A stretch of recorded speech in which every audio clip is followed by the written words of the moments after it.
আসসালামু আলাইকুম রহমতুল্লাহ। আজকে আমরা ইংরেজি গ্রামারের একটা খুবই গুরুত্বপূর্ণ বিষয় নিয়ে আলোচনা করব, যার নাম হলো আর্টিকেল। আসলে এই আর্টিকেল আলোচনার আগে আমি একটা গল্প দিয়ে শুরু করতে চাই। এক পরিবারের 3টা ছেলে ছিল।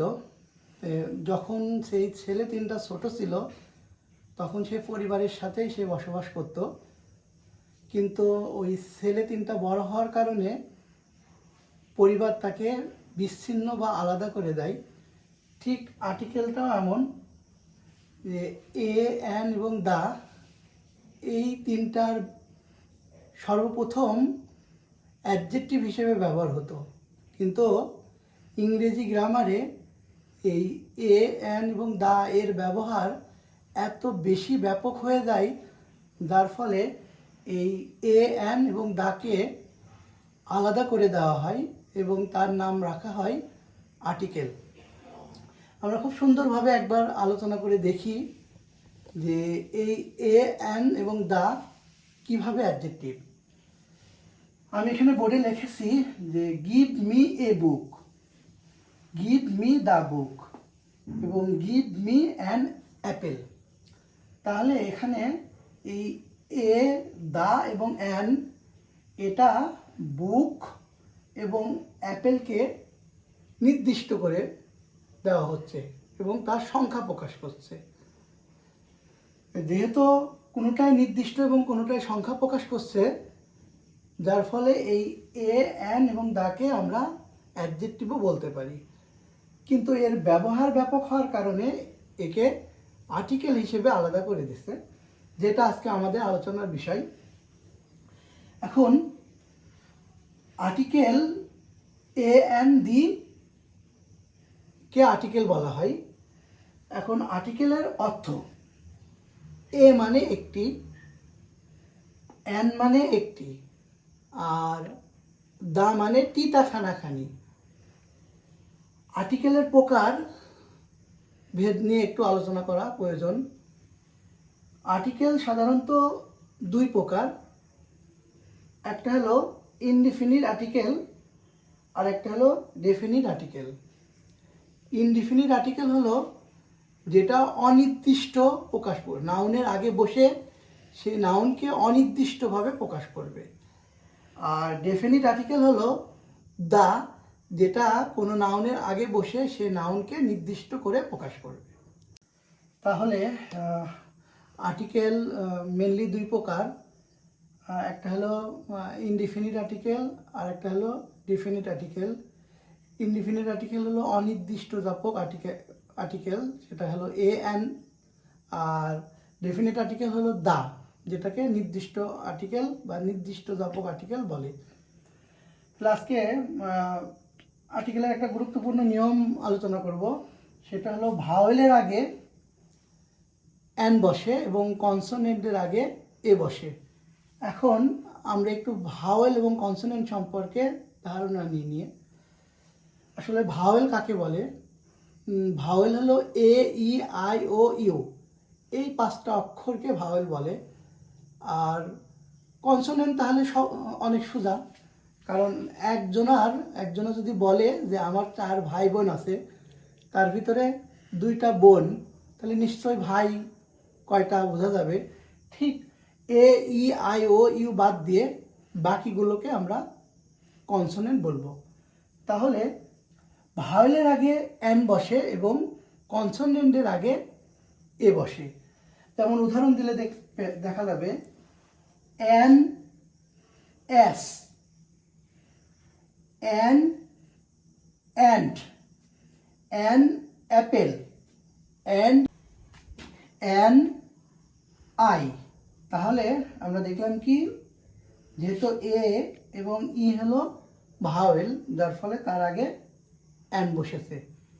এবার আমরা একটু লক্ষ্য করলে দেখব যে এ বুক, এ বয়, এ ডগ, এ চেয়ার। তাহলে এখানে বি, ডি এবং সি এইগুলো যেহেতু কনসোনেন্ট, যার ফলে আমরা এর আগে এ বসিয়েছি। ভাওয়েলের উচ্চারণ যদি ইউ বা ওয়াই এর মতো হয়, সেক্ষেত্রে আপনার এন না বসে এ বসবে। আমি আরেকবার বলছি যে ভাওয়েলের উচ্চারণ যদি ইউ বা ওয়াই এর মতো হয়, সেক্ষেত্রে সবসময় এ বসবে। উদাহরণ দিলে বোঝা আসবে, যেমন a European, A union, A one eyed man, a university. তাহলে এর প্রতিটার উচ্চারণ ইউ বা ওয়াই এর মতো, আর যার ফলে এর প্রতিটার আগেই আমরা এ বসাবো। এর আগে আমরা আলোচনা করেছিলাম যে কনসোনেন্টের পর এ বসে, কিন্তু আজকে আমাদের আলোচনা হবে যে এর একটা ব্যতিক্রম নিয়ম, যে কনসোনেন্ট হলেও যদি উচ্চারণ শুরু হয় ভাওয়েলের মতো, তাহলে সেখানে এ না বসে এন বসে। কনসোনেন্ট আছে কিন্তু উচ্চারণ যদি ভাওয়েলের মতো হয়, তাহলে সেখানে এ না বসে এন বসে। একটু উদাহরণ দিলে বুঝে আসবে। এন আওয়ার, এখানে দেখেন এইচটা হলো কনসোনেন্ট, কিন্তু এখানে এইচের উচ্চারণ কিন্তু হচ্ছে না, এখানে উচ্চারণ ভাওয়েলের মতো হচ্ছে, যার ফলে এখানে এন বসেছে। অ্যান অনারেবল, এইচ থাকা সত্ত্বেও কিন্তু উচ্চারণ ভাওয়েলের মতো হচ্ছে, অনারেবল, যার ফলে এখানে এন বসেছে। এখানে এন এম এ, এখানে একটু মনে হতে পারে যে এম আছে যার ফলে এ বসবে, কিন্তু এম এর উচ্চারণ কিন্তু ভাওয়েলের মতো হচ্ছে। এটা একটু চেষ্টা করলে বুঝে আসবে। যেমন আমরা যদি উচ্চারণ করি এম, টেনে উচ্চারণ করি এম, তাহলে কিন্তু আগে এ আসছে, আর এ যেহেতু ভাওয়েল তাই জন্য এখানে এন এম এ হবে। ঠিক এন এম পি, এমপি, তাহলে এর উচ্চারণটা ভাওয়েলের মতো হচ্ছে বলে এন হয়েছে। আবার এন এল এল বি, এল উচ্চারণটাও কিন্তু প্রথমে এ এল আসছে, আগে এ তারপরে, আর এ যেহেতু ভাওয়েল এই জন্য এখানে এন বসেছে। তার মানে কনসোনেন্ট থাকা সত্ত্বেও যদি তার উচ্চারণটা ভাওয়েলের মতো হয়, তাহলে সেক্ষেত্রে সবসময় আমাদের এ না বসে এন বসাতে হবে। আর্টিকেল দা এর ব্যবহার, রোল নাম্বার 4। নির্দিষ্ট কোনো ব্যক্তি বা বস্তু বোঝাতে তার পূর্বে দা বসে। এখানে একটা বিষয় খুবই জানা জরুরি, যে নির্দিষ্ট, যদি সেটা নির্দিষ্ট হয় সেক্ষেত্রে অবশ্যই দা বসবে। যেমন উদাহরণ লক্ষ্য করলে দেখা যাবে যে I know the man, I know the man, I know আমি চিনি, দ্য ম্যান মানুষটিকে। তাহলে এখানে যেহেতু মানুষ নির্দিষ্ট, তাই এখানে আর্টিকেল দা বসেছে। Roll number 5। শ্রেণী বা জাতি বোঝাতে সিঙ্গুলার কমন নাউনের পূর্বে দা বসে। এখানে আমাদের দুইটা জিনিস জানতে হবে, একটা হলো সিঙ্গুলার আর একটা কমন নাউন। এখন সিঙ্গুলার এই শব্দটার সাথে তো সবার পরিচিত আছেন, যে পার্সন দুই প্রকার, একটা হলো সিঙ্গুলার এবং একটা হলো প্লুরাল। সিঙ্গুলার মানে এক বচন, আর প্লুরাল মানে বহু বচন।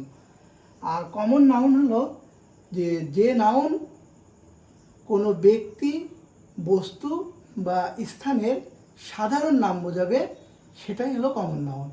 উদাহরণ দিলে বুঝতে পারবেন।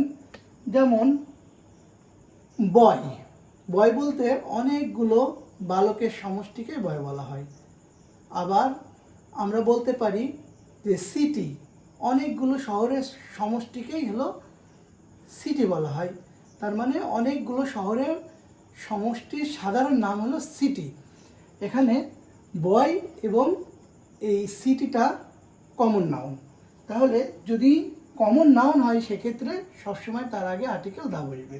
যেমন উদাহরণটা খেয়াল করলে বুঝতে পারা যাবে যে the cow is a useful animal.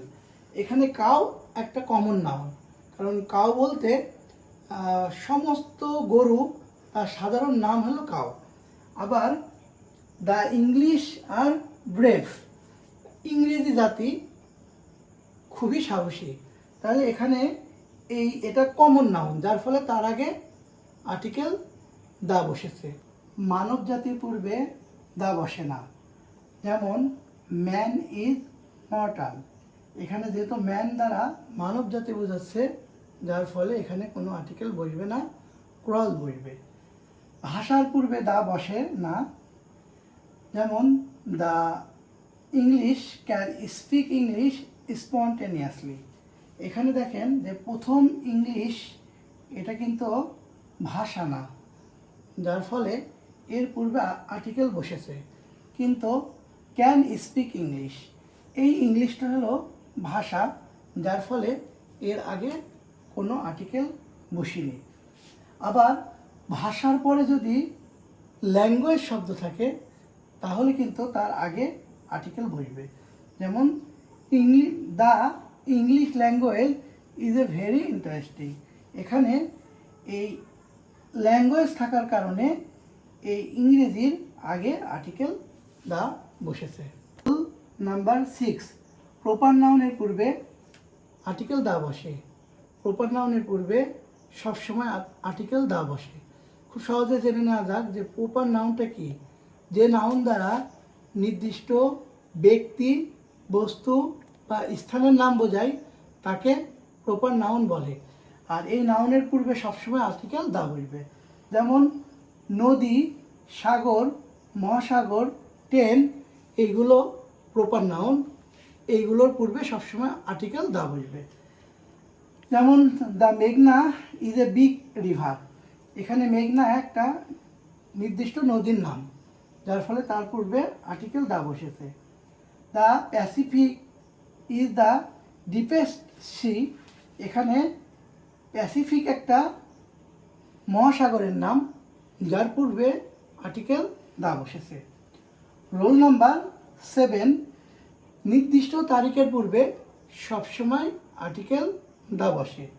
যেমন the 16 December is a red letter day of Bangladesh, 16ই ডিসেম্বর বাংলাদেশের বিজয় দিবস, এটা একটা নির্দিষ্ট তারিখ, যার ফলে এর পূর্বে সবসময় আর্টিকেল দা বসেছে। এই ছিল আমাদের আর্টিকেলের বেসিক পার্ট। সবাইকে ধন্যবাদ।